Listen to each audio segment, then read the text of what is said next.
Olá pessoal, tudo bem com vocês? Na aula de hoje a gente vai falar sobre a questão da coleta dos resíduos de hospitais e dos ambientes de saúde. Então, a gente tem que discutir principalmente o que é os resíduos. Então, o manejo, ou seja, o que a gente deve realizar é tanto dentro do estabelecimento quanto fora, desde a sua geração até a sua disposição final. Então, a gente tem algumas etapas. A primeira etapa delas é a segregação, que é justamente a separação dos resíduos no momento ali que você está gerando, dependendo das suas características físicas, químicas e até biológicas. Depois disso, vem a questão do acondicionamento, aonde fica lá embalado os resíduos que foram separados em sacos ou recipientes, que principalmente evitem vazamentos e resistam a ações de ruptura, ou seja, de furar ou rasgar.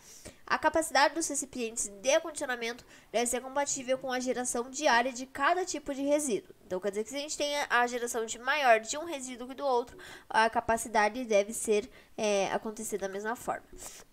A identificação é justamente as formas que a gente deve fazer para que as pessoas reconheçam que tipo de resíduo tem em cada um dos sacos, tendo então justamente as informações de cada resíduo. Para isso a gente tem a separação de grupos. O primeiro grupo, o grupo A, ele é identificado ali pela substância infectante, então ele tem um rótulo ali com o símbolo de infectante, escrito infectante em preto, e o saco de lixo vai ser branco. O grupo B vai ser o grupo de risco simbolizando substância química, então vai ter o símbolo ali da caveira,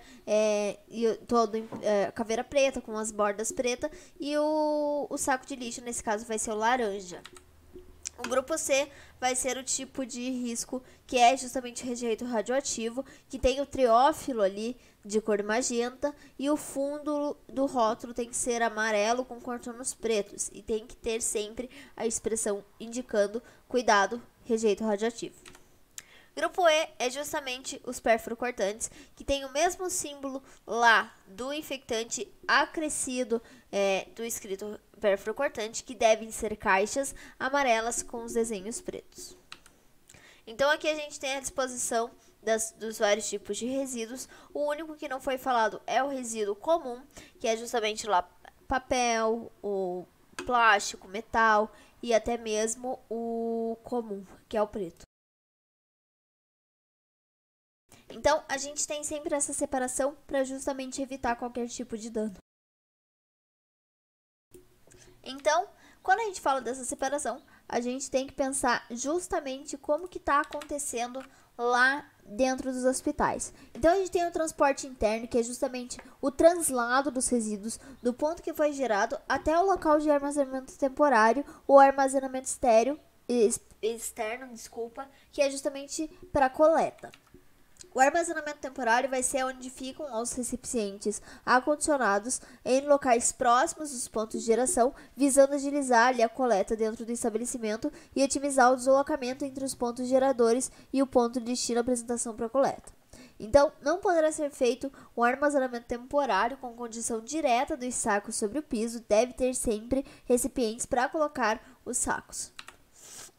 O tratamento, então, consiste ali a forma de aplicação do método técnico ou processo que vai modificar as características dos riscos, reduzindo ou até eliminando o risco de contaminação de acidentes ocupacionais ou até mesmo danos ao meio ambiente, pensando, por exemplo, que um rejeito radioativo pode gerar graves danos ao meio ambiente. Então, o tratamento pode ser aplicado tanto no estabelecimento como em outro estabelecimento que vai ser responsável pela coleta e destino final.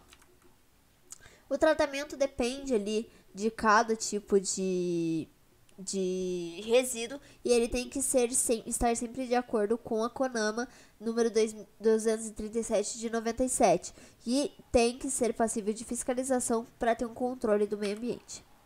O armazenamento externo vai ser aquele armazenamento que é justamente para facilitar o acesso dos veículos coletores, ou seja, o local de coleta do lixo tem que ser diferente, por exemplo, do estacionamento, para não dificultar esse serviço. O que é essa coleta e transporte externo? É justamente você pegar ali do armazenamento externo, coletar e levar até o local aonde vai ser descartado, principalmente os ciscos, e vai ser acondicionado de forma final aqueles rejeitos. Então, essas condições elas têm que manter principalmente a integridade dos trabalhadores, da população e principalmente do meio ambiente. Então, por isso a gente tem várias normas dos órgãos de limpeza urbana. A disposição final vai ser justamente colocar lá no solo e deve ter um solo previamente preparado, vai ter várias formas para evitar, principalmente a forma que vai ser realizada de acesso ali daquele lixo, certo? E para finalizar, a gente tem a campanha do Abril Verde, que é justamente a campanha para fazer que os profissionais de saúde façam mais vezes as formas de prevenção de acidentes. E ele é criado ali pelo COFEM, porque a gente tem uma alta muito grande de acidentes com pérfuro cortantes. Então a gente tem essa questão do Abril Verde justamente para fortalecer os profissionais. Então a frase dela é a seguinte: você que vive salvando vidas, comece o dia salvando a sua. Certo, pessoal? Espero que tenham gostado da aula. Muito obrigada.